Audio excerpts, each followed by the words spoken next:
Welcome to Insiders Capital. Som, in 60 seconds or less, what do you think it is that investors and advisors alike should know about the market today, in your opinion?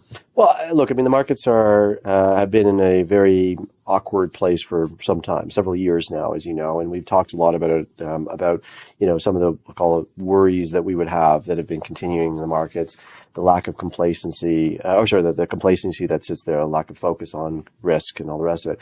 Ironically, we're seeing a little bit of this rotation today, not today, but just right now in the markets in the last couple of weeks where, this month, pretty much all of the assets are pretty much down except for a few, a lot of rotation. We've seen a strong momentum trade happen, in the equity markets, and, some of the big tech names and high growth names are starting to rotate out. So, for example, I think month to date in October, technology stocks are down in the almost double digits on the indexes. So we're starting to see some rotation and, moving more to some of the utility, more of the defensive type of names.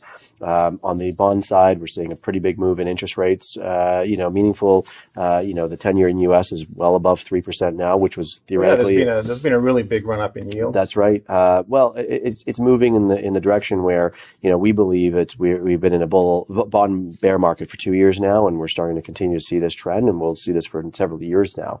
One of the interesting things is that the credit's been sort of an easy place to hide out in, but for the most part, we're actually starting to see some of the rotation out of high yield and into other areas. So, it's an interesting time for investors right now because there's a lot of change happening, a lot of rotation happening. If you think that what's worked in the last 3-5 years is going to continue to work for the next 3 to 5 years, I think we're going to be sorely mistaken. And we need to start to think about risk. We need to start thinking about the issues of how to build portfolio for returns and absolute like outcomes rather than just the long only way that we've been investing recently.